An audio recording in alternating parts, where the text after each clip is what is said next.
This course is presented to you free of charge by TTJ Tech Services of www.ttjtech.biz and by Stir It Up of www.stiritup.com. And remember, stir is spelled with a U, not an I, so that's STURITUP.com.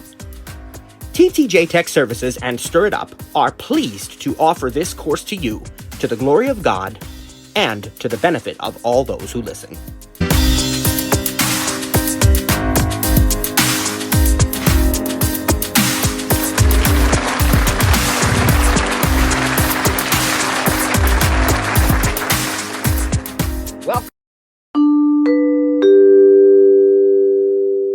All right. Praise God. Praise God, my friends. Welcome to our session number 9 of iPad for All Computing. For this Monday today, we're going to be talking about the Apple Mail app. We are moving right along here with various apps and features and so forth, and we're going to spend some time in Mail.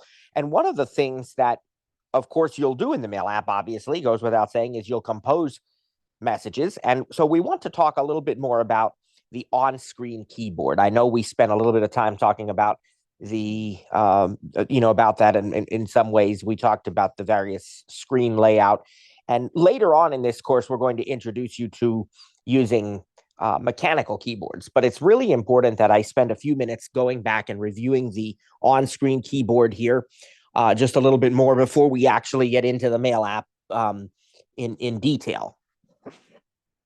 So I'd like to talk to you about the on-screen keyboard, a little bit of an iPad, and I am focused primarily on the 11-inch iPads because that's the majority of them. I will admit that I don't use an iPad mini, so what I say about that would be a little bit of a guess, though I have some probably educated guesses about that, but I'm going to focus mostly on the 11-inch. That's going to include the iPad 10th and 11th generation. Well, they don't call it 11th generation; they call it iPad A16, but that's that model, and then also the iPad Air for several generations now. I think it was the 4th generation that started with that exact size, if I remember correctly, as well as the 11-inch iPad Pro. Now, you also have 13-inch models that we'll talk briefly about because the keyboard is a little bit different on those, so I want to cover that as well. And if you have what they call a 12.9-inch iPad, that technically is the same as the 13-inch. It's measured diagonally, and it's not quite 13 inches. It's a little bit less, just like the 11 inches, kind of like 10.86 inches, 10.9, somewhere around there, but it's considered 11-inch basically. So let's start with that one because, as I said, that's the majority of the iPad models. I think I would guess that that's what a lot of us have. And so I want to talk about this. Now, remember, we highly encourage you to use your iPad in landscape mode. That's not the only way to do it, but it certainly gives you the most screen real estate. And when your iPad is in landscape mode, regardless whether it's 11 or 13-inch, you will have the ability to use proper typing fingering, okay? If you've never used proper typing fingering, as you know, that is, where you have like a home row, A, S, D, F, G, that row, and you put your pointer fingers, your index fingers on the F and the J, and then the rest of the fingers just fall into place. We basically had started doing some typing lessons online. I mentioned that to you, and we may continue to release those over the coming months, but have just sort of been working on other things in the meantime. But if you don't know comfortably how to type on a mechanical keyboard, I would encourage you to spend some time practicing and learning that to the point that it really becomes muscle memory. And I remember we had a student ask us about that either last week or the week before. And I said, really, the best advice I can give you is muscle memory. But I mentioned already, as I said, that you can use this normal fingering, and we demonstrated or talked about that with the different typing modes. And I like to use the direct touch typing because as soon as you tap on a letter, it gets inserted. So I know we talked about that, but I want to talk about a couple of other things that I may not have shared about the keyboard. And so the first thing that I want to say to you is that when you're using proper home row configuration fingering, on the on-screen keyboard, that on the 11-inch models, and really even on the 10.2-inch, older, like ninth generation, eighth generation, um, the the letters have alternate things on them. And I'm not talking about like the accented characters, because they do have that as well. But I'm talking about the fact that, for example, the top row of keys, your Q, W, E, R, T, Y, that top row also has the numbers on it. And the next row, like the A, S, D, there are symbols on those keys. And the bottom row, the Z, X, C, V, B, those also have additional symbols. So, for example, if you need the colon is on the letter M as in Mike. I believe the semicolon is on the letter N as in Nancy. And your period can also be question mark. Your comma can also be exclamation point. So how do we get these? And is that the best way to do it? Well, if it's a matter of what's easiest and most convenient, that's going to be personal preference, right? You're going to have to get used to it. For me, I do like doing that instead of hitting the more button. There is still a button that has the visual 1, 2, 3. A voiceover says numbers. And then once you're in numbers mode, there's a symbols key. These are on the left-hand side of the keyboard. You can still do that. So you can still tap that numbers button to get into all numbers and common symbols and so forth. But I prefer to enter the numbers right from the main keyboard. And so how do we do that? How do we access these alternate letters that are on the keyboard? Well, the way we do that is with the rotor, because if you ever tap on a letter of the keyboard and then immediately swipe up or down. Now, this is just on the iPad. This will not work on your iPhone. But on the iPad, you'll notice that there's an actions rotor, and it defaults to that when the voiceover cursor is on a character like the letter R, for example. If you're on the letter R and you swipe up and down, you'll hear the number 4, and then you'll hear activate default, which will insert the letter R. But if you double tap when you're on that number 4, then it will insert the number 4 instead of the letter R. And so they start with Q being 1 all the way to the letter P as in Papa being 0. And so again, the next row and the bottom row, they also have things on them. They have different, symbols on them. And then if you need more symbols than what they have, like if you need the greater than, the less than, those can still be accessed by going to the numbers and then going to symbols, right? So you can still get those, because not all the symbols are going to be on the keyboard, on the main keyboard. But the question that I want to address here is how this works in a practical sense when you are typing. So I'm going to start the screen share, and I'm going to enable original sound, and I'm going to demonstrate it for you so that you have a better understanding of this. And we'll go back to the messages app for just a moment, since we worked there last week, and we will do a quick demo of that before we get into mail, because I want to make sure that we're very clear on this. Great crowd here, praise God. And I'm going to ask again that you make sure you stay in the Zoom app.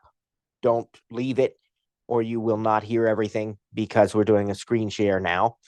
So that way, those who can see this will be able to see it. All right. And that screen share is now about to happen. Now I'm going to get the original sound so you can also hear what I type. Now, as I said, I'll be going into the messages app, and sound we button, will more button. Picture in picture doc. Video doc messages. Double tapped. Okay. Messages. Plus. Now, let me just select a message conversation here. Mom. Joseph. Mom. Okay. iPhone. Return. All right. Use the rotor to access misspelled words, mentions, text effects. Now, again, I am in, if you're in standard typing mode, this should be very, very easy and common sense, self-explanatory, because you know that in standard typing mode, you use the keyboard just like you use any other area of the screen. You tap a letter, it tells you what that letter is, and then you double tap to insert it. Where this might be a bit of an issue is in some of the other typing modes, and I'm going to demonstrate direct touch typing. So that's where I just tap a letter and it gets inserted. Cap G. Like that. With delete, Cap it just G. deletes, right? Cap H. But notice if I hold Hotel. my finger on the letter, Cap H. it does not Hotel. insert it. Cap J. Interesting, right? Juliet. Hold your finger on it, it does not insert it. But if I tap quickly Cap H. and release, it inserts it. E. L-L-O. Period. Hello. See, I just typed the word hello. Space. Okay, so if you tap and release very quickly in direct touch typing mode, it instantly inserts the letter. If you hold your finger there for a second, it doesn't. And this, my friends, is how we will insert the numbers. So let's say I want to insert the number 3.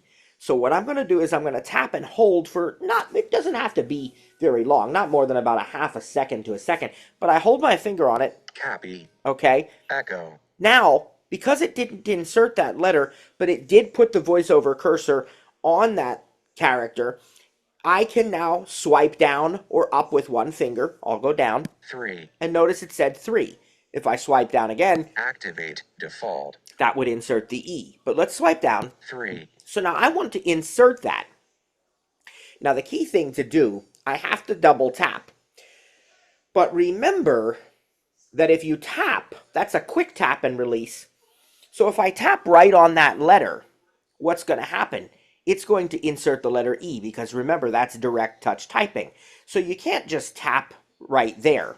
But remember that with VoiceOver, you can double tap anywhere on the screen once you've selected something. So all I need to do is make sure that I'm up above the keyboard. I like to go off to the side, and I can just double tap way up here. 3. And notice it inserted the number 3 now. All right, we'll delete that.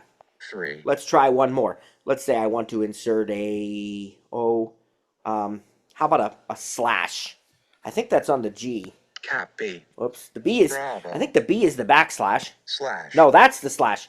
What's on G then? Cap G. Star. Oh, that's the star. That's right. Okay, so let's say. Cap V. Cap B. And notice Bravo. I can slide or hold my finger there, and I accidentally activated ALEXA, and I don't think she stopped. Stop. Cancel. I don't know. Anyway, so now if I swipe down, slash, I hear the slash, and again, I just make sure I don't double tap on the keyboard. Let me show you what happens if I do. Right? If I try to double tap on the keyboard where the letters are, space. See, it inserted a space there because I tapped quickly and released. But if we find the B, Cap V, Cap B. Now swipe. Slash. Now just make sure we're not on the keyboard. Slash. And we can double tap and we can insert that. All right, so that's a little about. Let's delete this whole thing here. Oh, and then I want to tell you also that you can look at the rotor. Characters, actions. See, activate. That's the actions. That's where we are. If you need to be able to use the rotor normally to navigate by character or word or something, what I often encourage people to do is to tap on the return key. Return. Again, I held my finger down for just a second so it didn't insert a blank line. But once I'm on return, this allows me then to use the rotor slash space pair O-L-L-E cap H. Normally, because there's Hotel. no alternate key on the return. So now I'm going to turn the rotor and I'm going to select all this. Words, text selection, screen recognition. Actually, off. Let's just go to edit. Tech work, tech mention, miss edit, select, scan, select all, hello, slash delete, selection deleted, And hello. okay. slash. There we go. All right, so I just wanted to give you a little overview of that. Now, notice at the bottom left of my keyboard on screen, Emoji, numbers. I have the emoji and I have the numbers, so I still can switch to the numbers. Once I'm in numbers, I can switch to symbols, because again, as I said earlier, there are going to be symbols that are not on this main keyboard, but it is a lot easier to access the main common symbols and the numbers this way. And I will also say, again, the comma has the exclamation mark, and the period has the question mark. Notice if I swipe down, question mark, activate, and with default, the comma, exclamation mark, activate, see? default. Now, I will tell you a little trick about those. You can also use the shift key to access those, because there are no capital letters for period and comma. So if I type something like "how are you," cap H, cap I, how, A, R, H, U, U. Okay, now if I want to get the question mark, I can also hit the shift key. Shift. And then question mark. U, period. Okay, and it goes back to period then. Messages. So now message text field is editing. How are you? Character mode. Okay, so that's another way to use the period, exclamation point and the question mark, by using the shift key first. You don't have to hold it down, you just press it, tap it, and then you've got exclamation on the comma and question mark on the period. A couple other little reminders about the keyboard. Remember that if you quadruple tap, it's normally a double tap for non-voiceover users, but we would quadruple tap. Listen. Shift. Quadruple tap to enter caps lock. So Use the rotor to access misspelled words, if you text effects. quadruple tap on the shift key, it will turn it into caps lock. But I'll also show you that's a rotor action as well. If you swipe down, caps lock, activate, default on the shift key. And additionally, if you go to the left of the letter A, caps lock, there is a caps lock button there as well, just like above the letter A, above to the left of the letter Q, tab. There's a tab key. So I did want to let you know about those things. Another little trick I want to remind you of is the period shortcut. Now, I know most of us were raised where you insert a double space, right? 2 spaces after a period. But that's actually changed technically now, where the accepted way to do it is a period and then a single space. But if you double tap your space bar on the screen after you type something, it will insert a period and a space. Let me demonstrate. Return question. Let's put a space here, and let's say we are having a great class. Now I'll put 2 spaces quick.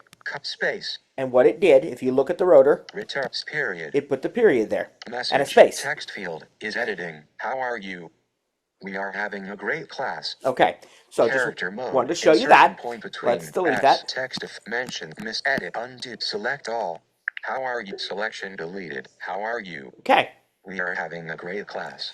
Now, the last thing for today about this that we'll talk about before we move on to mail is that I want to talk about what the 13-inch iPads look like with their on-screen keyboards, and then we'll go into mail, and I will tell you that we will be coming back to more text stuff in a couple of weeks, a few weeks. When we get to notes, we're going to spend some more time practicing editing, selecting text, formatting text, all that kind of stuff, right? Maybe even a little bit in mail, but more so in notes there.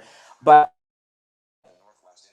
what I want to do right now is just go over what the larger iPad is set up like. So instead of having the options the way we showed them here on the 11-inch, the 13-inch actually has a row of numbers above the QWER, that whole row. You actually get a top row of numbers, which is exactly what you would find on a physical mechanical keyboard, right? It's going to start with the accent. It's going to have 1 through 0 and then a dash and then the equals sign. And if you press Shift first before any of those, you'll find that you get the usual punctuation, just like you would on a mechanical keyboard, where the exclamation point is on the 1, the @ sign is on the 2, the number or hashtag is on the number 3, and so on. So this is the most familiar experience, perhaps, to someone who uses a mechanical keyboard. It's again, it kind of becomes personal preference. It's a the spacing is a little bit different than it is on the 11 inch. So if you're going back and forth, you'll have to just get used to that. But you do have that whole row of numbers. Now you still have a numbers and a symbols key, because there may be other things that you'll find there. But again, the other thing that you'll find with the 13-inch on-screen keyboard is that the comma and the period do not work like they do on the 11-inch iPad, because the exclamation point is on the number one with the shift, so you don't need that. And the question mark is not on the period, but rather it's on the slash, just like it is with the physical mechanical keyboard. So you would press the shift key, let it go, and then you'd press the slash, which is to the right of the period, to get the question mark. Again, this is only for the 13-inch iPad. So they have a larger on-screen keyboard in landscape mode. They have the the numbers above the letters.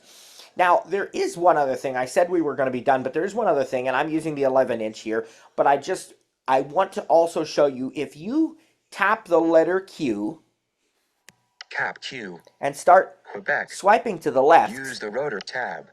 Now, we're going to keep swiping left. Text animation button. The cap I.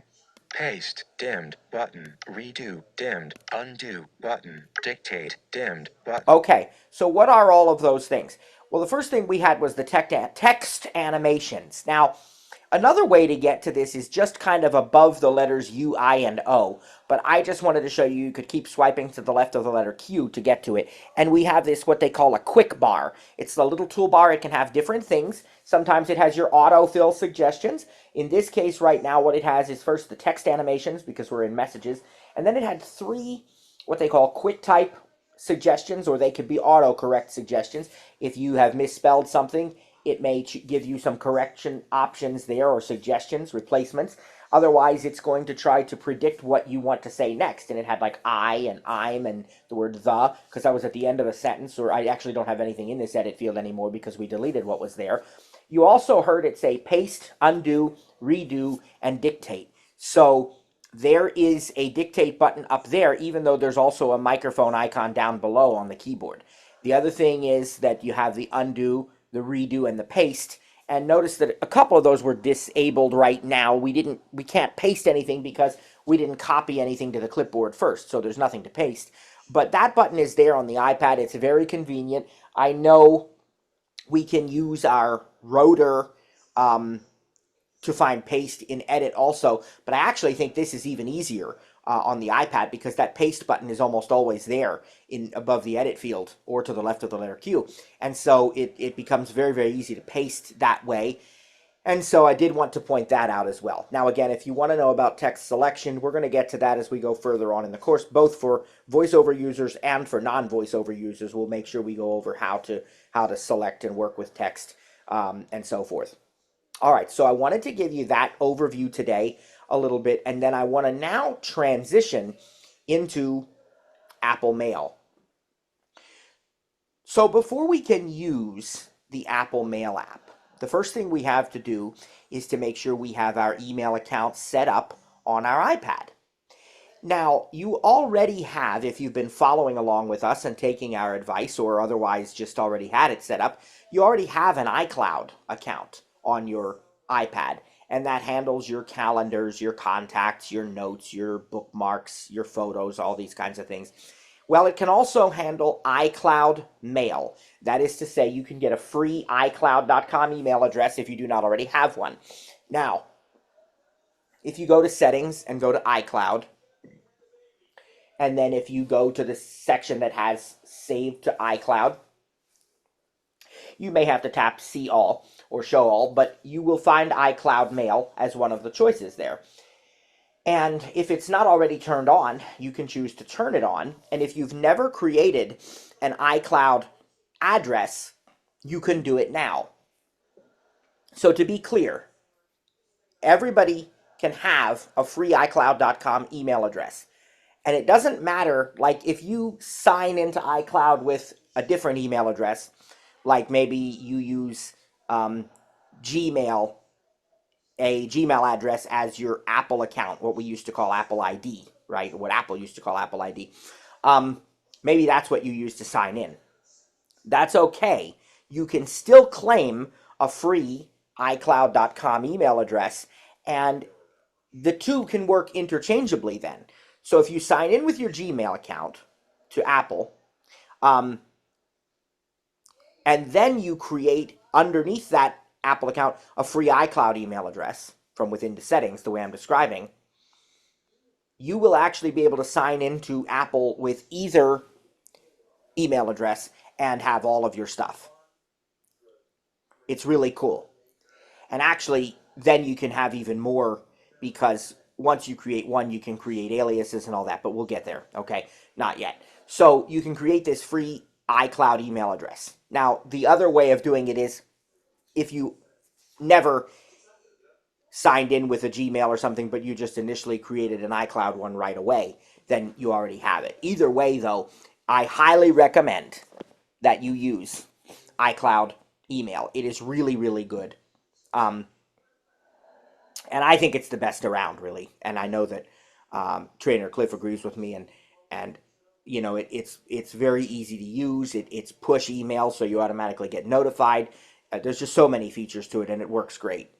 So again, even if you are signing into Apple with something else, you can create this free iCloud.com email address, and you can sign in then with either one. And it doesn't matter which one you sign in with, right? Like I still consider, and Apple still considers my Comcast address to be my primary Apple account email, because that's the way I created it. And then I created the iCloud one underneath it. So I don't have to like sign out and sign back in or anything. It doesn't make any difference. They just work together. They work interchangeably. It's super easy. And the really cool thing is when you set up an iCloud email address, it becomes automatically available on all of your Apple devices as long as they are signed into the same Apple account. Doesn't matter which address you sign in with, but as long as they're signed into the same Apple account, then that email is going to be set up. You make sure mail is turned on under your iCloud settings, and you'll have it. You don't have to worry about setting anything else up. It's super easy. You can send, you can receive. It just works great. But what if you do want to have other mail accounts on your iPad? And of course, that's doable. So just like with the iPhone, it's the same thing, right? You go to settings, then you go to apps, clear at the bottom, and then you go to mail. Remember, they're in alphabetical order.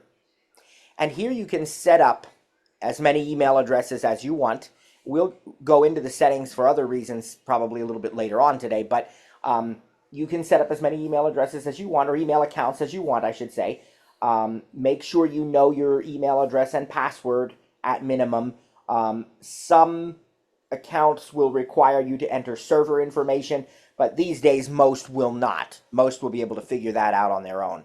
So, for example, I have on my devices the iCloud. Well, of course, I have the iCloud email address, but I also have my Comcast account, so I can access and send from that. And I also have a Gmail account, which I primarily only use for YouTube. That's really the only reason I have it. Although it does happen to be the login for one of my services, maybe more, but I think at least one of them. And that's just because I had gotten like a free trial or something. I don't know. But anyway, but basically I just use that Gmail for YouTube, because at the time that's what you had to do. So all three of these email addresses, iCloud, Comcast, and Gmail, are saved to my devices, and I can access the email addresses from all of them. Now you have to do this on a per device basis, right? But you go into settings and you can add each of these accounts. And it's going to ask you to enter your display name, which is, in other words, how do you want your emails to appear? What name do you want people to see when they receive emails from you? Then you put the email address and the password. Again, most of the email accounts out there today, that's all you'll need. And actually, Gmail is a bit different, because it takes you kind of to the Gmail website to sign in. Like within settings, it'll bring up the Gmail website, and you'll have to sign in that way. If you're choosing an internet provider, if you're trying to set up an account like from an internet provider like Comcast, make sure to choose other. When you choose to add an account, you're going to have choices like iCloud, Google, Yahoo, Microsoft. Just pick other, and then you can proceed with your internet provider's email. when you add these, most of them nowadays in 2025 will get added as what's known as IMAP. Um, that is the better choice. The other one being POP or POP 3, just in case anybody's wondering. If you don't know what that means, that's okay, but just trust me when I say IMAP is the better standard because it allows for syncing across the devices also. So I'll explain that in a moment. But when you add an IMAP account, and you don't really, usually you're not going to choose, it's going to determine for you. And as I said, most of them nowadays will be IMAP. But when you add an IMAP account, you're going to then be prompted after you enter your email address and password. You're going to be prompted which services do you want to turn on for this account, because most of them will offer mail, but they'll also offer things like notes or maybe calendars. Like Google, in fact, is a great example. It offers mail, calendars, contacts, and notes. And as we may have already said before, as I know we've said in our iPhone class, we encourage, it's personal preference, right? There's no right or wrong, but we strongly suggest if you are not using those other features through, let's say, Gmail or something, to turn them off and leave mail as the only one that is turned on. And the reason for that is because iCloud will handle all of your other stuff. iCloud will handle your calendars, iCloud will handle your contacts, iCloud will handle your notes, and it's a much better experience that way. Now, there are some people who have to leave the other ones turned on. My wife, for example, her school, the school where she works, they have domain email, right? She has, her name at the name of the district, dot, all of that, right? But what a lot of people don't realize is that that is done through Gmail, right? These days, people are not buying expensive servers and keeping them in some server room somewhere if they don't have to. And there's no need for them to. It's so much less maintenance and stuff. All they got to do, I mean, they may actually have a server for other reasons, I don't know, but they don't do it for email because companies like Google offer domain email. You pay a fee, and then instead of, whatever at gmail.com, now it's whatever at mycompany.com, right? It's, your own personal thing. Apple does that too with iCloud Plus. You can get your own domain email that way.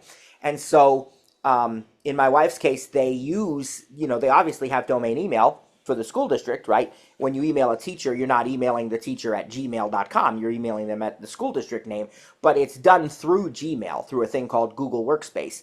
And so because of that, she uses Google on her phone. So she has to leave like the calendars on for Google because that's how, if they have work-related, school-related events, they would go to the Google calendar, which is not really going to say Gmail or Google. It's going to say name of district. But in her case, she needs to leave that on. You might have to do that too. The common reasons would be either that one, like you have, a job that requires you to use a Google Calendar, or let's say a Microsoft Outlook calendar. That's another kind of common one in the workplace. And so then you have to. Or maybe you were a former Android user and you have a very, very established Google Calendar that goes back years and stuff. Well, then in that case, it might be easier just to leave calendars turned on when you add your Google account. But if it is a choice, if it's up to you, I highly encourage you to turn them off, because what happens if you leave more than one on is that things can get confusing when you're adding events and stuff. Well, which calendar is it going to? Is it going to my iCloud or to my Gmail? And that is probably, if I had to pick one question, one problem that our customers and our students have had that is the most recurring, it is that. It is they'll come to us and they'll say, my calendar is not syncing. And right away, I know now what to ask. I didn't used to, but I learned very quickly. The very first question I ask if you say my calendar's not syncing is, do you have more than one calendar account?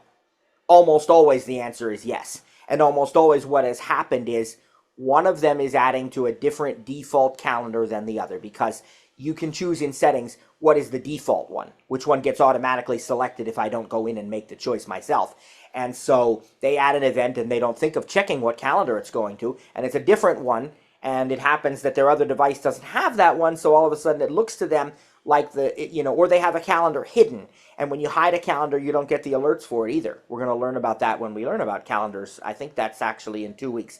But anyway, praise God. But the idea here is if you can avoid all that rigmarole, just disable the other services for anything that's not iCloud. Disable calendar for Google, disable contacts for Google. Again, it's personal preference, but you're going to make things a lot easier if you can do that. If you have to leave them enabled, then you just really need to know what you're doing and know how to work with the settings so you can pick the appropriate calendar, each time when you do it. I had used to leave the Google Calendar enabled for us because we have these Google Nest Hub smart displays, and I thought it would be cool if um, certain family events could be on the Google Calendar so that people could walk up to the display in the kitchen and see that calendar event is coming up, kind of like a refrigerator calendar. Well, what I found was we weren't doing that. We were really only using the calendars on our phones, our iPads. We might ask SIRI what's on the calendar or something, but we weren't using the display in that way. So eventually I took the Google Calendar feature off of my devices because I didn't need it.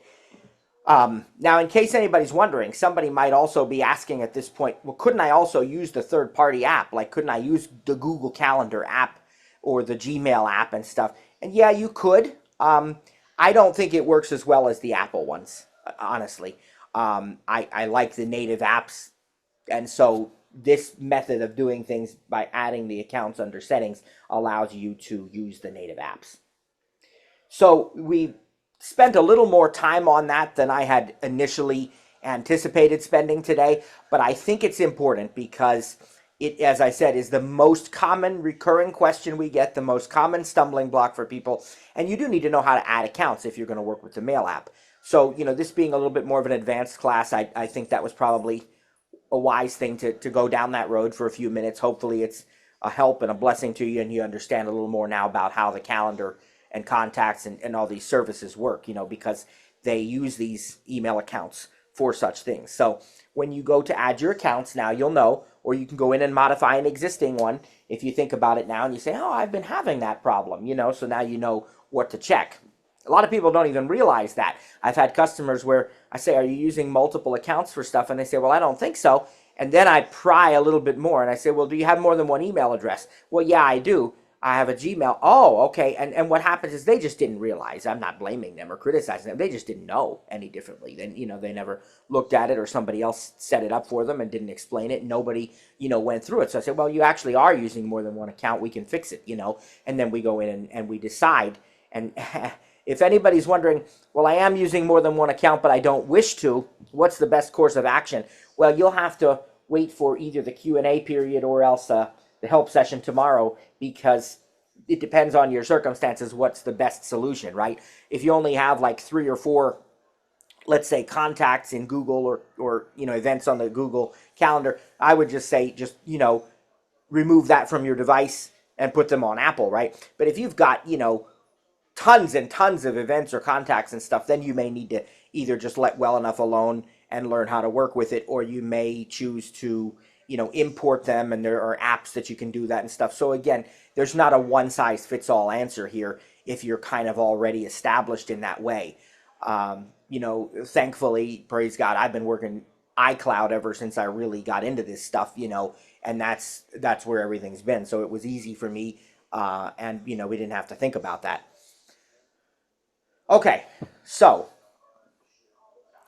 now that we've established all of that stuff, hopefully we have our email accounts set up the way we want them, and we can begin to actually use the Apple Mail app. We will take a look at some additional settings later, possibly today, possibly not till Wednesday. Wednesday we're going to have an experience lab, but we may also do some of the settings on Wednesday because I want to make sure we cover more of the stuff. And I actually have a recording from Trainer Cliff, which we might play, and I'll share some further details because he recorded a session about how to set up like mail rules and using multiple mailboxes and all kinds of things like that. So want to make sure we get there, but not yet. right now we're going to just look at the Mail app. So I'm going to go Undo button. Cap B. back home. Bravo. Contacts.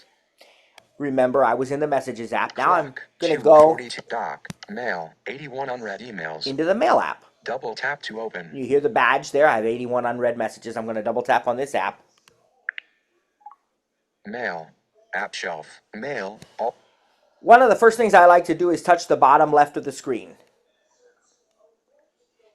Toolbar. Checking for mail. Checking for mail. See what that does? That tells me what's happening, the current status, and if it's sending, if it's receiving. It says it's checking right now, so we'll give that another minute or two. Checking for mail. Okay. Eventually, that'll say that it's updated just now, but I really don't have to wait. I can begin to look. Updated just now. There. 85 unread. Okay. So 4 new messages have come in since I opened the app. But we're now going to talk about how to use this app. Now, this is another app, just like Messages, that is set up in a split screen interface. You have the left side of the screen, which contains the list of messages, and the right side of the screen contains the body or the content, not only the body, but all of the content of the selected message, of whichever message you happen to have selected on the left. So we're going to go to the upper left of the screen here and start to look what we have. Show sidebar button. Okay, there's something we have not seen yet together, and that is a show sidebar button. Now, in a lot of cases on the iPad, you will find that apps will have sidebars. We have not talked about them yet. So a sidebar is typically a vertical bar of options or choices that can help you to further refine things about the app that you're using. In some cases, though not all, the sidebar replaces the tab bar that you're used to on the bottom of your iPhone screen, right? You know how the tab bar works. The Mail app doesn't have a tab bar, but other apps do. Like if you open up the Music app on your iPhone, it has tabs across the bottom, the Phone app, the Clock app. Well, in some of these cases, the sidebar on the iPad replaces the tab bar. What a lot of apps are doing now in iPad OS 18 is they're using kind of a floating, sort of a hybrid option. You have this floating tab bar that is above instead of below. It's near the top of the screen on the left, and it will have some choices, and then you also can show a sidebar to get even more choices, right? So the sidebar has different collapsible sections and really can make things a lot easier. We're going to see more of that as we get into other apps like music and TV and some of the others. But in Mail, it's not quite that extensive because, like I said, the Mail app does not have a tab bar even on the iPhone. But so why is there a sidebar then in the Mail app? Well, the sidebar in the Mail app is going to display your mailboxes. So what happens is, if you want to show your list of mailboxes, you show the sidebar. Now, on an 11-inch iPad, as soon as you select a mailbox, the sidebar automatically hides. And if you want it again, you just show it again to bring up the list of mailboxes. Once you choose one, it hides. On the 13-inch iPad, that is not the case. On the 13-inch iPad, you can actually leave that sidebar visible the entire time if you want to, and it kind of becomes a third column. You now have the sidebar with mailboxes, then the list of messages, and then the contents of the message on the right. But of course, you can hide the sidebar if you'd rather. So I'm going to leave that alone for right now, because I just wanted to explain what it is. Let's swipe to the right, though. Edit button. So, Show sidebar button. and then to the right. Edit button. So this edit button here has to do with the messages in the current mailbox. If we want to multi-select, in other words, select 5 or 6 messages at a time to move or to delete or something, you can use that edit button. And again, that's a pretty basic iOS concept, so I'm assuming people already know that. We're going to keep swiping to the right. All inboxes. Heading. That's the title of the mailbox that we are currently in. I happen to be in the universal inbox. For those who don't know, if you have multiple email accounts like we've described, I have iCloud, Comcast, and Gmail, remember, all inboxes allows me to see all three of those inboxes together, all the messages that come in, so I don't have to choose a particular mail account and all of that. I can see all my messages. And then if I swipe to the right, I have my search and dictate. Search. Search field. Messages. Search. Messages. And it's not showing the dictate because we're on a call, I guess, because we're on the Zoom call. But then you get into the list of messages here. Messages. Unread. Finity. Enroll in Finity Mobile Care and protect your device. Now through 4/21 2:22 p.m. Promotions. Now, sometimes it'll read a message preview. Let's go. Unread. Peacock. Get your popcorn ready. Popcorn. 2:16 p.m. Promotions. And Unread. Vita cost. Unread. Cheryl Miller. Finity. Your bill statement is ready. 1:19 p.m. Transactions. now, if it doesn't always read the preview, Messages. Group. Page 1 of 986. you can also Walmart. Finity. Messages. these aren't reading Group. right now, Page but 1 of 903. Middle left side. Quarter width of screen. Mail. you can also do a three-finger single tap. But here's the thing. It's if you want to select one of these, then to read it in more detail. Walmart. Let's see. Finity. Tony What should I replied. pick? Bonnie. Okay. World See if I can find one that. Beach. Select Best Buy. Selected. Reply. What's this one?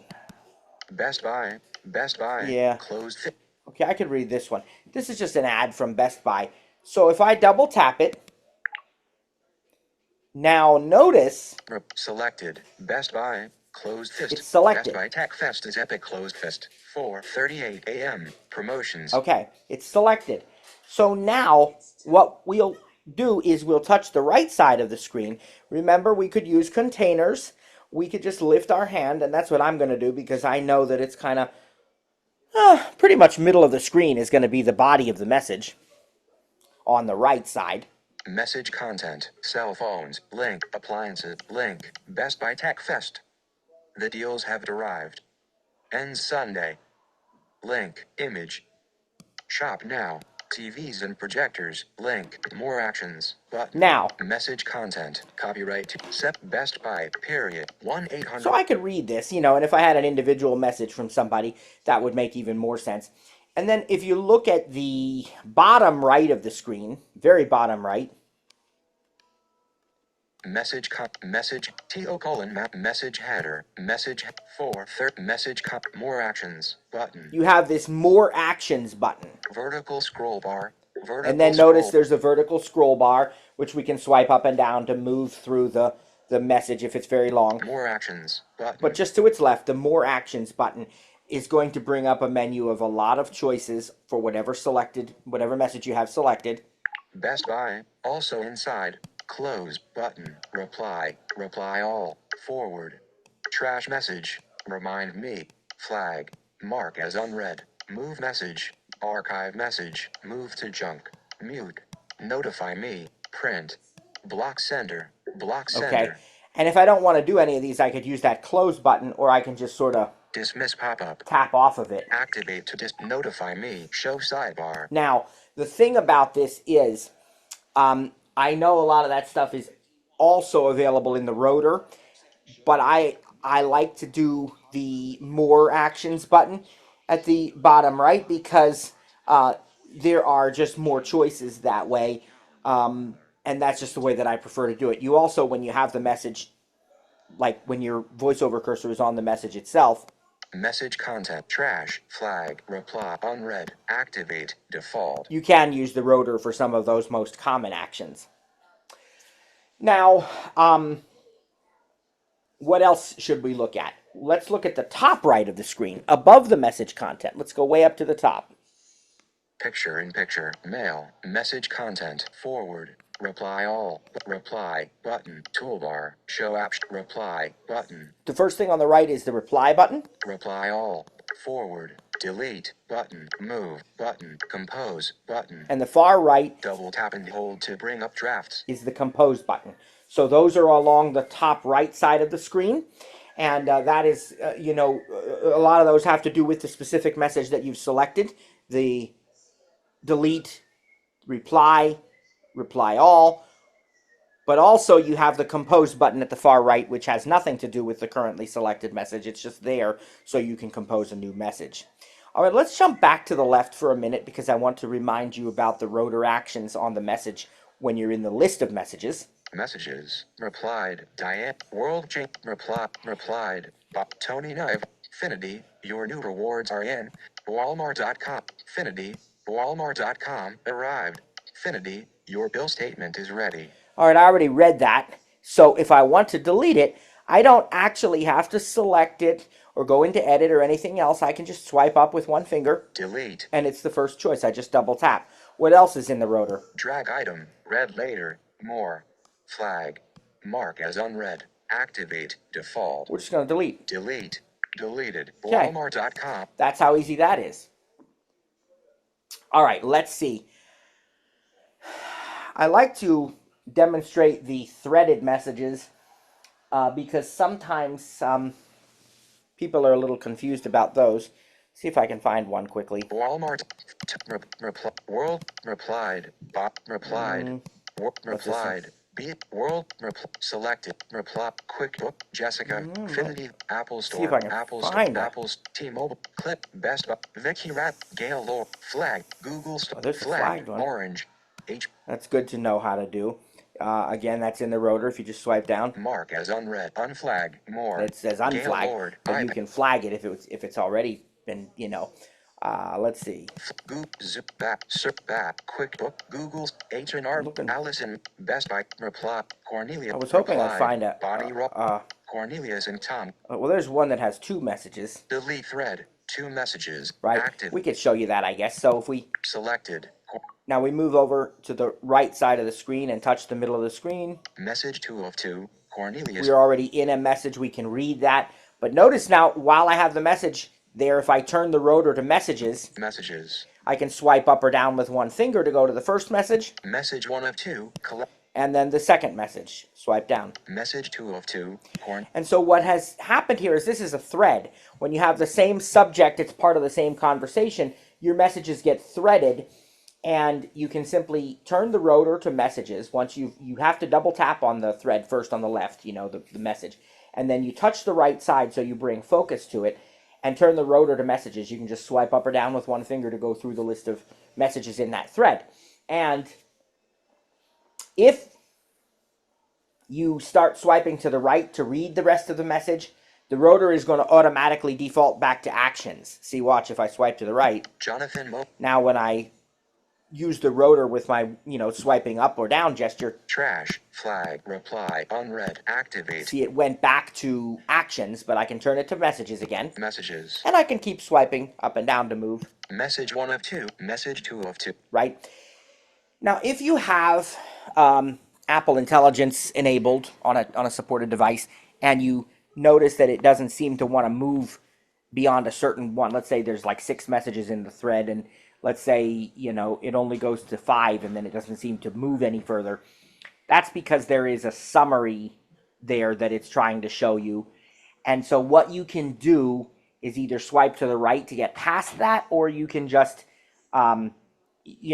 use the 3-finger swipe up or down, or even just touch lower down on the screen. On an iPad especially, there's enough real estate that you probably can just touch either lower or higher depending on which way you want to go. And then that messages thread rotor option will work again as expected. So just be aware of that. Again, that's if you're using Apple Intelligence, because then you'll get these message summaries.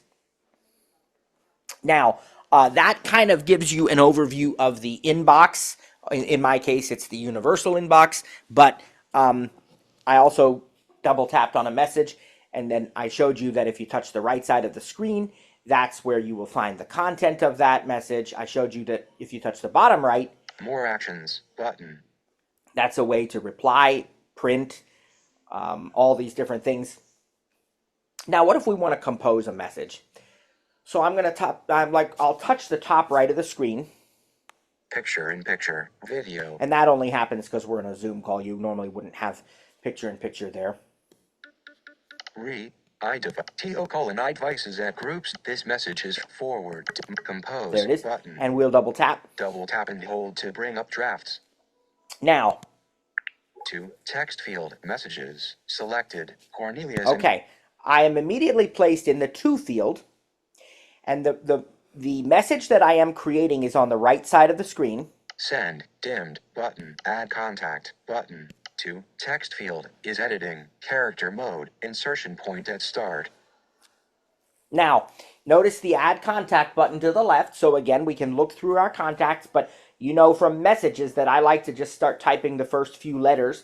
So let's say I want to send a message to Cliff and Sarah. So we will type a few letters. Whoops, I didn't put the... There it is. Now, if I touch up above the keyboard... Dismiss Y. To text field is editing. Add contact button. To the right. To heading results. Cliff at. Okay. And if I want to use that, I just double tap it. If I swipe up and down, Cap K. There might be, depending on whether he's in my contacts or not, there may be actions, but we're just going to double tap. Now, messages. Select. I want to also send to Sarah, so R. Let's look at that. Y. To Cliff Miller's add contact. To results. Sarah Potok. Spot. There we go. Messages. So I've put 2 people in my to field. Send. Dimmed. Add to text field is editing.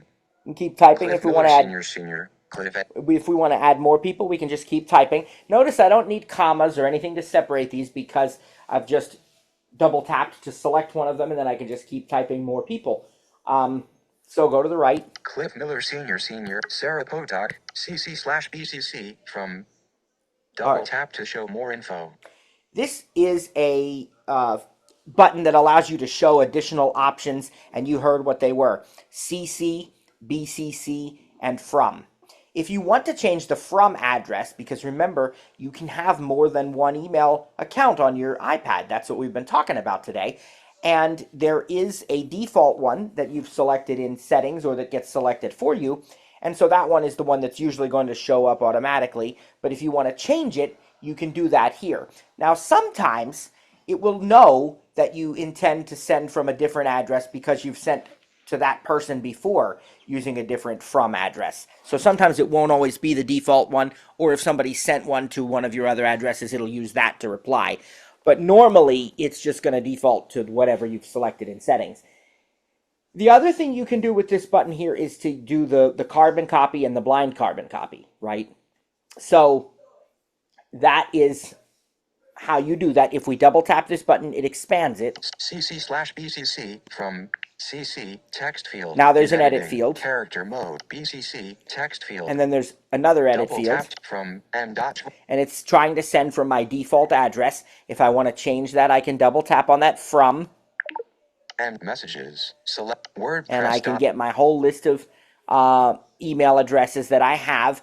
Touch the right side of the iPad to bring focus to the correct place. Dismiss context menu button. And I don't want to dismiss it. I want to choose one of these, so I got to swipe to the left. Hide. Select. Hide my email. Create a random address that forwards to your inbox button. Okay, so that's one of the choices I have. If I don't want Cliff and Sarah to have my real email address, I can choose hide my email, and it actually will create a random email address just for them that they can, contact me. But let's go to the left. Selected. Info at support at ttjtech.biz button. Now let's just use that one. Double tap. Video. Okay. New message. Cancel. New send. Add to Cliff Sarah CC BC from support at ttjtech. Subject. Text field. Double tap. Double tap to edit. Use the rotor to insertion point at end. And we'll type a message. A subject, rather. Now, we're going to put... Let's put... what do I want to say? We'll just, let's see, saying hi. Now, saying hi, and I have to fix a letter there. I think I messed up. Okay. Now, that's the subject. To support subject text field is editing. Saying hi. Character mode. Message content. Message body. Sent from my iPad. And there's the body. Double tap to edit. And we'll do just that. Insertion point at start. Now, if you want to type your message, you're already at the top of the edit field. If you double tap again, you know it takes you to the bottom. Insertion point at end. We'll go back. Insertion point at start. Okay, so now we can just type a message here Cap H. to Cliff and Sarah. Cap O. Dub space A R E space R space U A L F space D O I space T O D. Question message content. Message body. Text field is editing. How are you all doing today? Sent from my iPad. And it's Character got mode. Insertion point between question mark and new line at the 29th position. Use the rotor to access misspelled words. now it's got that signature on there already, sent from my iPad, and this is really ready to send. I can just go up here Saying hi. Send button. and I can hit the send button, and it's that easy. But what if I want to do something else to this message? Is there anything else that we might want to do? Well, let's take a look at what's on our toolbar. So if you go to the left of this cancel button, Saying hi. Heading. Cancel button. you're going to see some additional options. Hide keyboard. Numbers. Space. Okay, Dictate. the hide keyboard button if we don't want the keyboard anymore. All right, go up to the letter Q A. Q. and swipe left. Tab. See what's there. Insert drawing button. Insert attachment actions button. I'm. How. Cap I. Text format button. Arrow dot return dot backward dot circle dot BA button. Message 2 of 2. Arrow dot return dot backward dot circle dot BA button. Okay, so we need to talk about that and what all of these different buttons do on the toolbar. That is, if you double tap that, we'll see what it is, but this is like the, it has the paste option. Remember, normally I said paste is right on the on-screen keyboard, but here it's under this menu. It has undo and paste. Let's look. Undo button. Redo. Dimmed. Paste button. Paste Okay, button. so we're going to dismiss that by just tapping off of it elsewhere on the screen. Dismiss pop-up. Paste button. Now, Message return question mark. all right. If you, the other thing, so that one was, it's sort of a weird name there. Subject, message content, message body, Q, to text, arrow, dot return, dot backward, dot circle, dot BA button. But again, that's your undo, redo, and paste. If you swipe to the right now, there's some other options. Text format button. Okay, so the text format option, if we select some text, which again, we will do when we get to the Notes app, we'll, talk about selecting text and working with text. But let's look at what's in this menu, and I've got to see if we can get it without selecting or if I have to select something first. Format, heading, bold, button, italic, button, underline, button, strike through, button, default font, button, decrease font size, increase font size, text color, black, button, numbered list, button, bold list, button, left justified, center justified, right justified, decrease quote level, increase quote level, indent left, indent right, indent right. Okay, button. and if I don't want any of those, I tap off of it. Picture in picture, mail, dismiss pop-up. Or I can also Activate to dismiss pop-up window. do the two-finger scrub. Now, Message content. so the things we saw there, this shows you that you can actually really do rich text formatting in the Apple Mail app. You can make text bold, italicized, centered, underlined. You can change the font size. You can change the text color. There's all sorts of stuff that we can do. And I will go ahead and just demonstrate that quickly. Let's say that we want to make the word how bold. So I will... Return word to R. How. I'll select that word. Lines. Text selection. Lines. Word selection. How. Selected. Now I have to turn the rotor away from that. Lines. And then I have to find that text format button again. Cap Q. Tab. Insert. What now? How. Text format. But. Format. Heading. Bold. Button. Selected. Bold. Notice it's selected. Now we can scrub out. Message return. How are you all doing today? Unselected. Okay. Sent from my or today question doing all. So now, You are. How. Bold. System font regular. notice when I swipe through it, it tells me that that word is bold now. How. And then Are. You. were not bold there, but look if I go back to it. You are how. And Bottom right corner, thumbnail with bottom sometimes right you can corner, do it. return. Sometimes you can do a Message let me content. see. Message content. System font regular. 17-point bold. Yep. Word mode. As long as the focus is in the edit field, you can do a 3-finger single tap to read the attribute there as well. So if we go, How are not bold. System font. see, that's not bold now. So that shows me that we did correctly what we wanted to do. We could change the text color of the word you. Lines. Text select. You selected lines. Let's do that. Tab. Q tab. In you blue. Your text format. Button. Notice those autocorrect suggestions too. But Format. Head. It obstruct. Increase text color. Light gray 90, gray 84, color palette, heading, white 100, gray, black 0. What do we want? Dark purple, dark red 10, dark red or dark yellow orange 24. Okay, let's just do that for fun. Selected, dark yellow orange 24. Now I'll go Format, back button. To the back button to go back to the main format screen. Format, heading. And notice now. Default font, decrease in text color, dark yellow orange, button. Okay, and we'll scrub out of that. Message content. Now, return. You all. Unselected. All. You. Are. How. Bold. System font regular. So it reads that. How. Are. And the word you, I don't know if I... Subject. Message.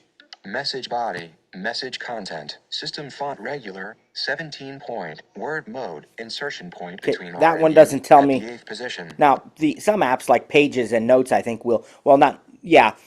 Some of them will tell you the color just as you swipe through, but message content. Otherwise you just check it out regular, in the 17-point word mode insertion point. That one doesn't tell you the color, but you can go back into the format options to see the color. All right, so that's the format button in your toolbar.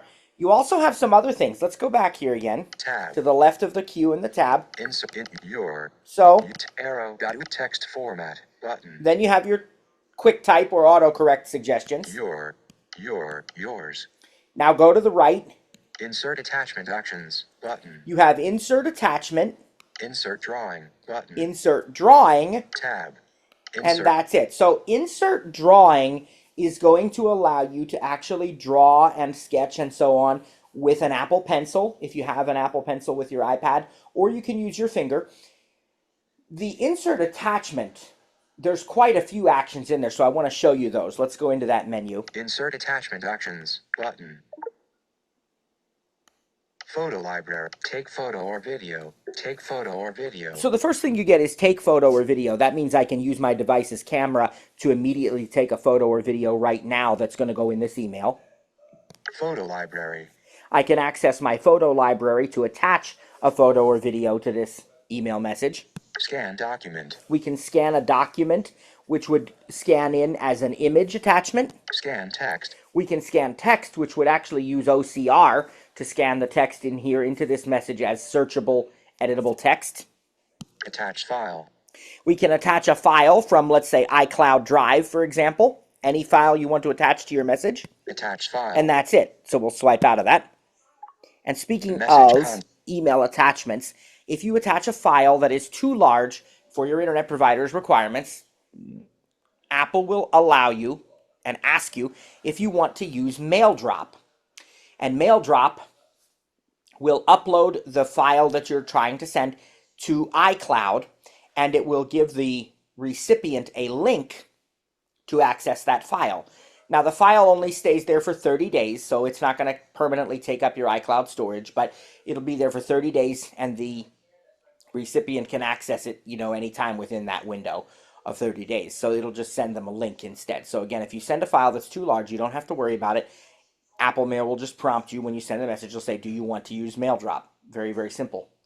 All right, and then I mentioned the drawing option, and then the last thing I want to do before I send this message is I just want to tell you that this send button here, saying hi, send button. If you long press that send button, you will have the choice to schedule this message to be sent later. Kind of similar to the Messages app. It's a little bit different in a few ways. There will be some choices. In fact, let's just look at them. Show sidebar button. Now touch the right side, because what happens here is these are like popovers. They don't take up the whole screen. So that's why I keep saying to you, bring focus to the right side. Otherwise, you're going to get confused. You're going to think, I'm not in my message list. Well, your message list is still there. But let's bring focus to the right side. Send 8 a.m. Okay. Send now. Now, the Button. first option, Hide. Send now. send Button. now. Notice what happens if we swipe left. Hide keyboard. Numbers. See, Send we're now. back to the Button. message. So you got to be very careful. That's why I say bring focus to the right side.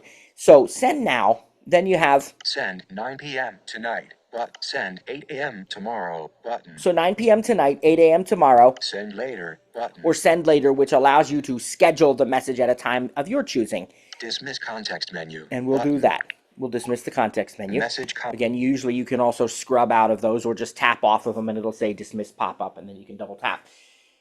There is a very important difference between send later in the mail app and the send later option in the messages app. In the messages app, the messages that you schedule to be sent at a later time are stored in iCloud, so you don't even have to have your device on. Your devices could be completely turned off, not on the internet, whatever, and that message will still send at the scheduled appointed time unless you go in and cancel it. But in the mail app, when you schedule them to send later, I believe it actually puts the message in the outbox. Your device has to be online. Now, you don't have to have the mail app open. The device can be asleep and locked and whatever, but it does have to have an internet connection at the time that you specified that you want to send that message. So just be aware of that important difference, all right? Now, I'm not going to send it later. I'm going to send it right now, and I have a 30-second send delay, which you can adjust in your settings. So I'm going to tap the bottom left of the screen, and it'll show me undo send. That way, if I let's say I forgot to attach a file or something, I can double tap on undo send for up to 30 seconds, then it'll send it for me. So let's go ahead and hit send and see what happens. Send button. Send. Now I'll touch the bottom Message left. to toolbar. Undo send button. And you can see that I can undo that send, and it eventually will go away. We're just going to wait here in silence until it does, and you'll know because you'll hear the screen change.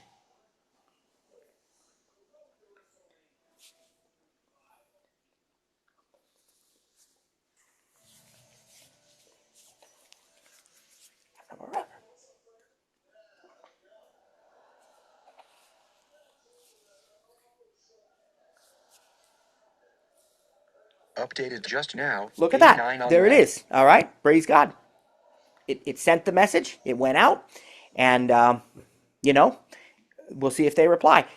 But in the meantime, I might have gotten more messages. I don't know. Messages. Select. Reply. Best Buy. Alice. Agent. Google's page 5 of 9. Page 1. Unread. Zoom. Unread. Sam. Unread. Yep. Chase Reg. Unread. SAT. Search. I did get more messages. So I'll look through those later. Maybe I need to flag them, or delete them or whatever. All right. So in the time that we have remaining here, what I want to do is to show you a little bit about these mailboxes. Remember the sidebar. Let's hit that button up at the upper left. Show sidebar. Screen. Button. Show sidebar. Mailboxes. Heading. Edit. Button. Edit. Now, button. at the very left, there's a new edit button. That is not to be confused with the edit button that we saw before in the inbox. Because remember, that edit button that we saw before, I told you earlier, was so that you could multi-select messages. This edit button at the very, very far Mailboxes. Edit. Button. Edit. very top button. there, that is going to allow you to edit your mailbox list. Okay? So let's just look at the mailbox list here. Swipe to the right. Mailboxes. Heading. Selected. All inboxes. 89 unread messages. And that's my first mailboxes, the all inboxes, that universal inbox that I told you about.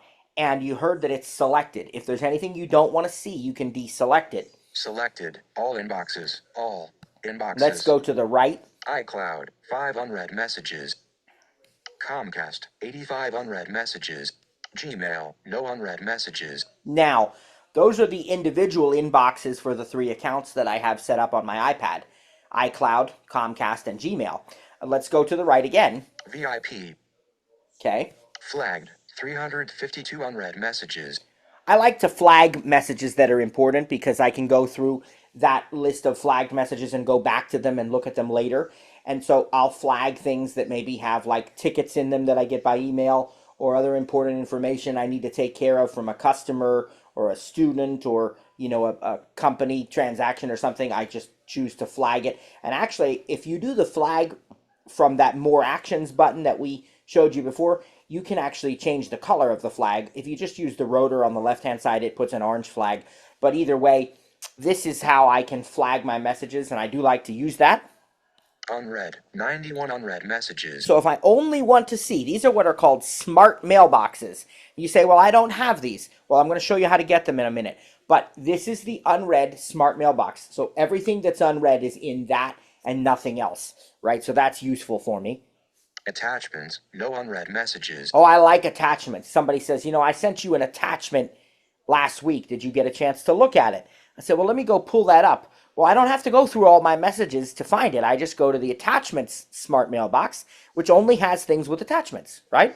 And maybe I'll show you that in case we can find one with audio or something. So it'd be, in fact, let's do that right now. Let's go into attachments. Selected. Attachments. No unread messages. Now notice it hides the sidebar. Show sidebar. Okay, let's find something that I can share. Messages. Allison, Infinity Voice. You have a new readable voicemail from 1717761. Okay, that's perfect. Let's double tap that. Selected. Now we know our message content is going to be on the right hand side of the screen, but where's the attachment? It's going to be at the bottom right. So let's go to the bottom right. We'll find that More Actions button. More Actions button. And swipe to the left. Message content.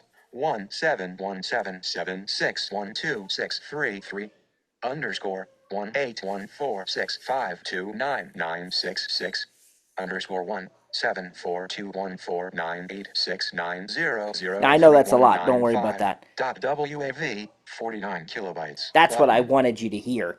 I wanted you to hear it say .wav, so you know it's a WAV file. It's an audio file. What this is our home phone and business phone service through Comcast Xfinity Voice. We get audio files with the voicemail messages that people leave via email. So I can double tap on this attachment. Messages selected. Infinity Voice. Now notice what happened. The cursor went to the left side of the screen with my message list. I don't want that right now. So I bring focus to the right. How many times have I said that today? Don't forget that. Media timeline. Play button. There's a play button. I'm in what's called a quick look interface. If this were a Pages document or a PDF, it would actually have the text here that I could read. Again, this is quick look. It's an overlay or a popover. It's not the whole screen on an iPad. So be very aware of that, especially in the Mail app, or you will get lost. All right, here's the play button. Play. I think it was just a prescription that was in. Play. Show sidebar. Hello, this is your Rite Aid Pharmacy calling for Done. Jessica. And I hit the done button now Messages. because I don't need to hear the rest of that.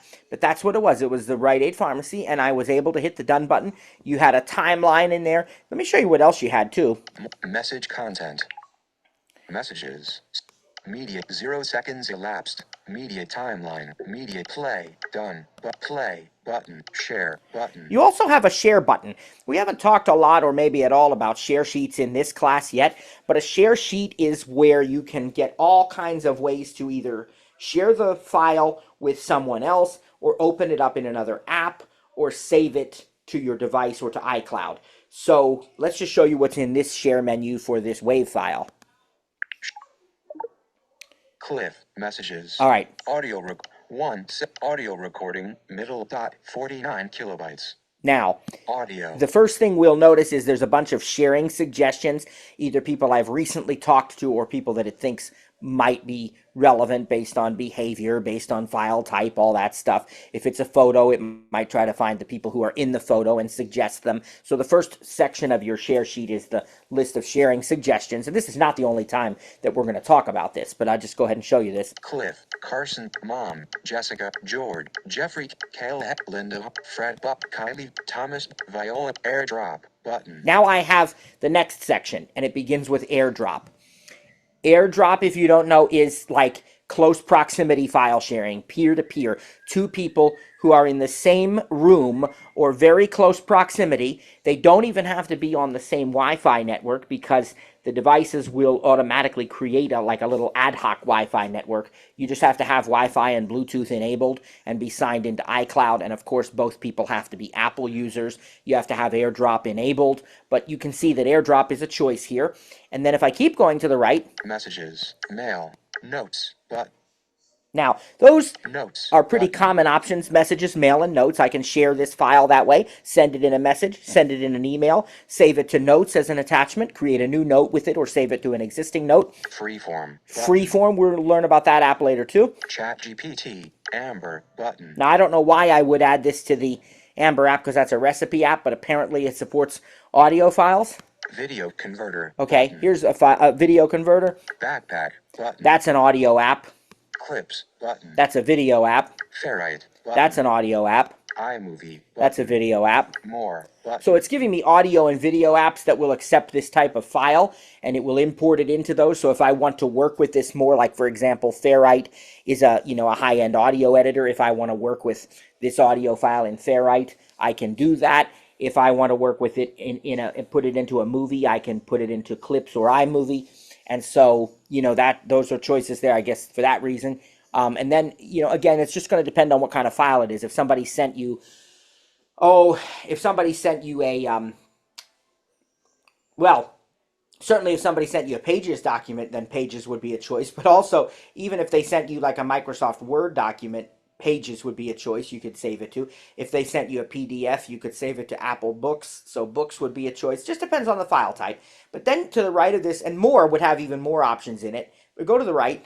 Copy, button. Save to files, but share to LumaFusion.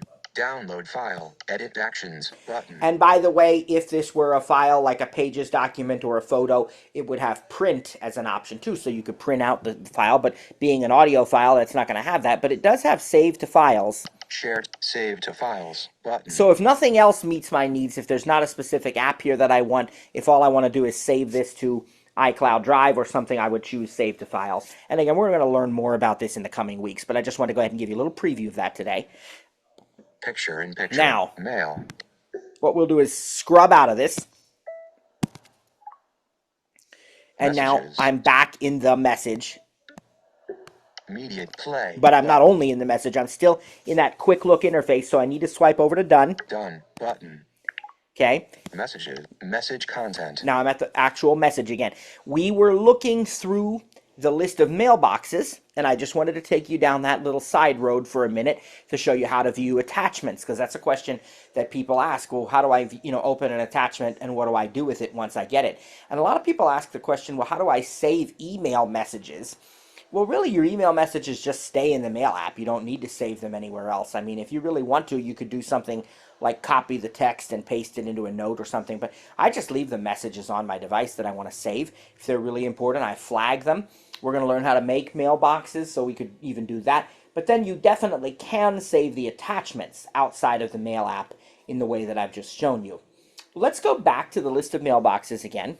Show sidebar, button.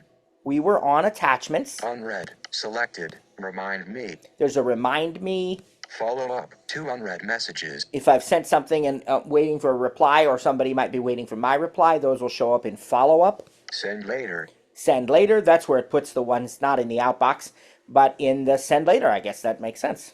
Today, 11 unread messages. Today, I like that smart mailbox too, because it's like any message that comes today. Whatever today is, then I see the ones just from today. All drafts, no unread messages. All sent, all trash, all junk. To Gmail, no unread messages. Button, expanded. Okay, so we got Double past tap all the to smart collapse. mailboxes. Notice all the smart mailboxes, and then we get to the individual accounts. you can expand and collapse each account by double tapping on its name.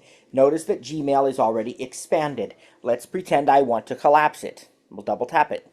Gmail, no unread messages, collapsed. Now it's collapsed.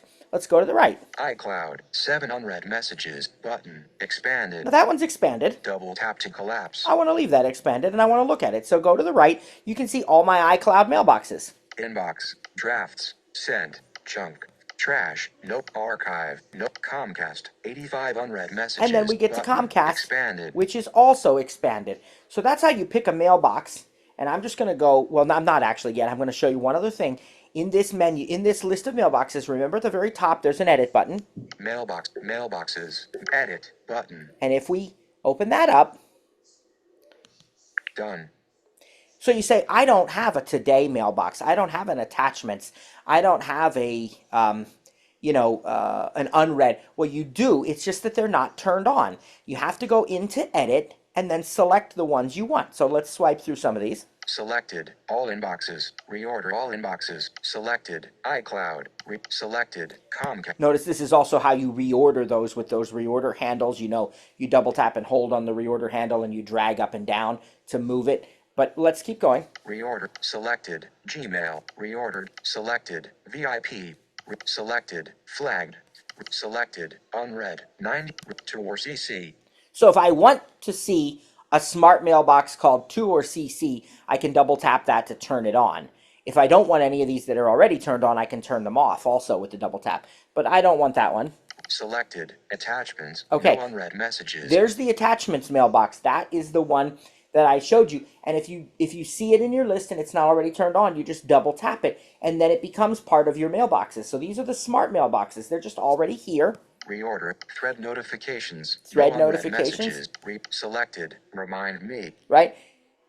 Any of these that you want, you just double tap them. So that's how, if you don't have some of these and you're interested, you double tap. Now I also want to show you what's at the very bottom of the left-hand side of the screen.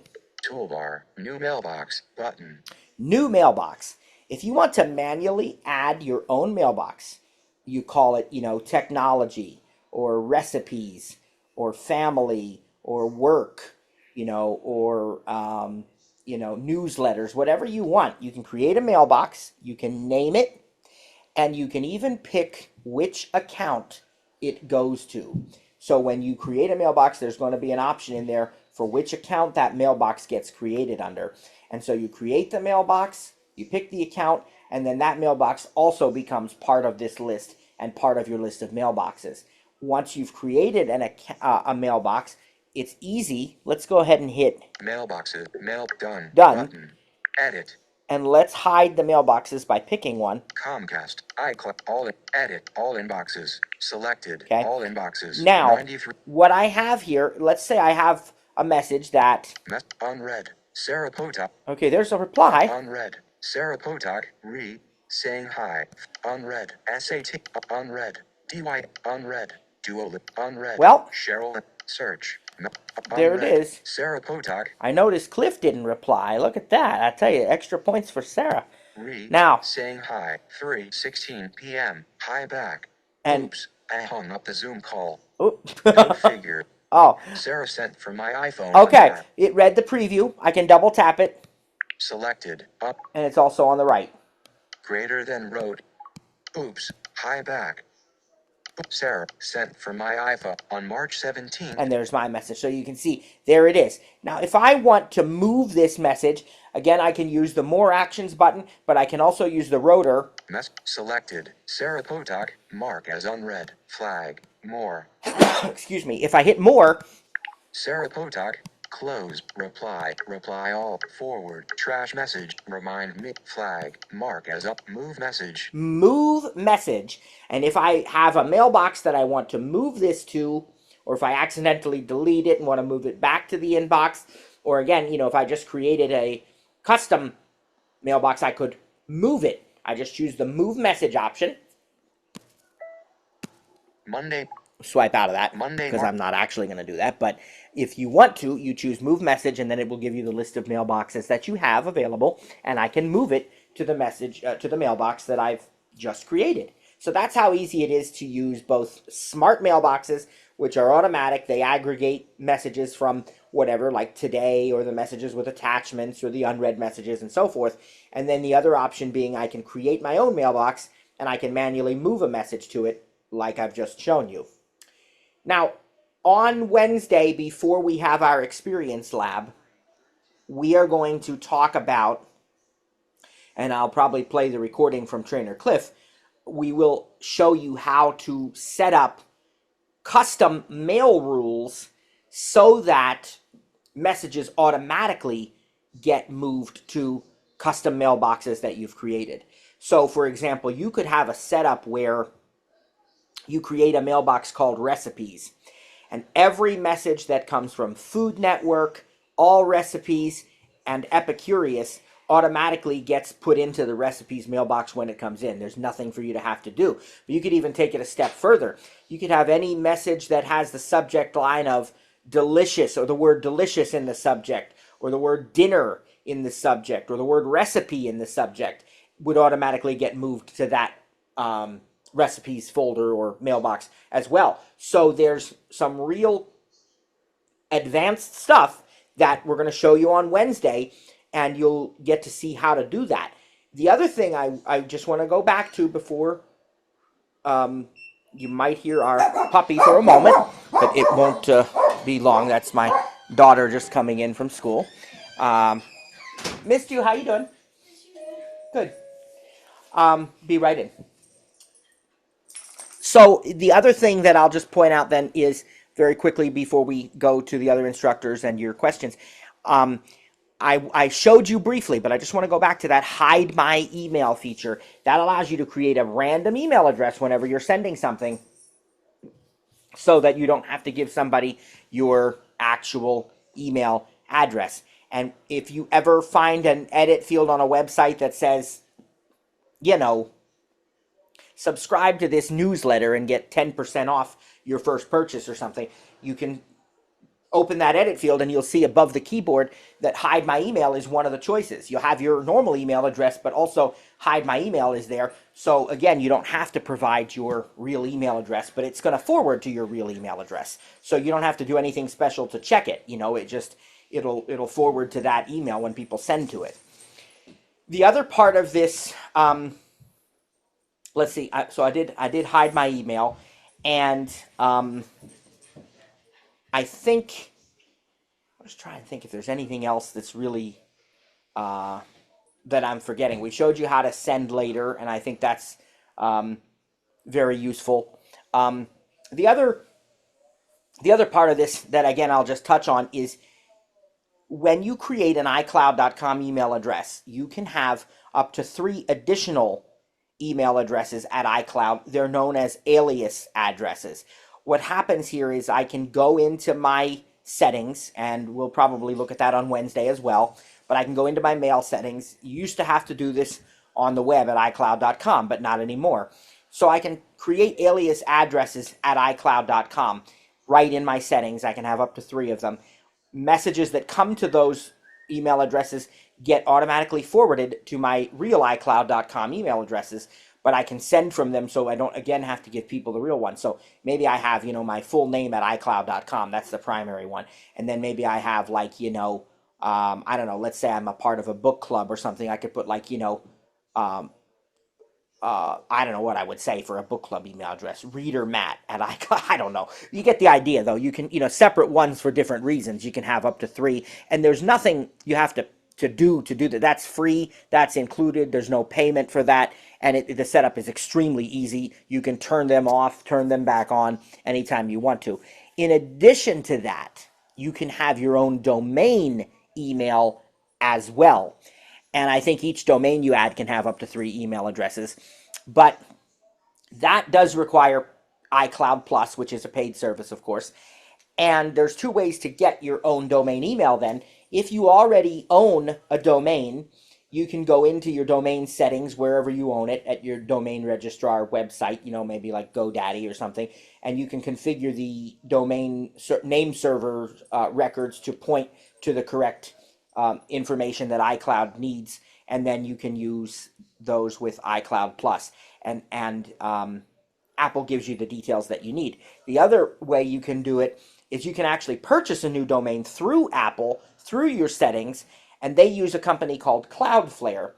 Now, this, I think, was kind of a work in progress because when Trainer Cliff did it, it didn't configure his settings automatically, so he still had to go into the domain settings at cloudflare.com and configure them. When I did it, it actually did do it automatically. I did it after he did, so I think they were improving it. But when I did it, it told me it wasn't going to do it. It told me I was going to have to go in, but when I went in, I found out it was already done. So probably by now, it doesn't even, it's probably all fine now. When you purchase it through Cloudflare in your Apple settings, it's supposed to automatically configure the domain records so you don't have to do that. And as I said, it really did do that for me. I was all prepared to have to do it because I, copied the information. I was going to, I had everything I needed, but I didn't end up having to, praise God. It actually did it on its own for me. So they're pretty, depending on the name of the domain and whether it, the suffix, if it's a .com or a .biz or a .net or a .org or whatever, it's going to depend on the price of it. Usually they're an annual fee.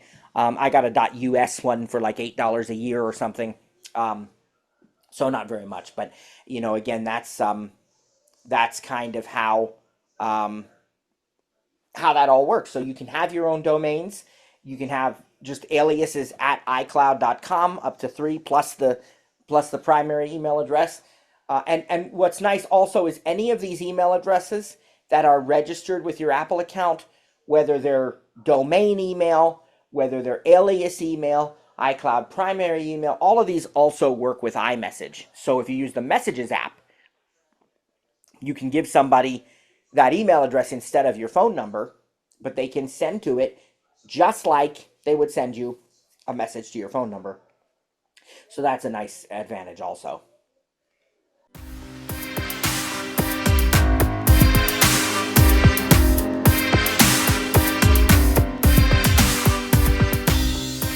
Thanks for joining today's session.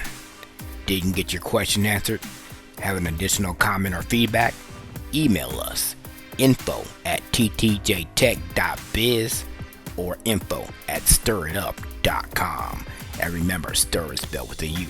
That's STURITUP.com. Or check out our websites for additional resources. That's ttjtech.biz or stiritup.com.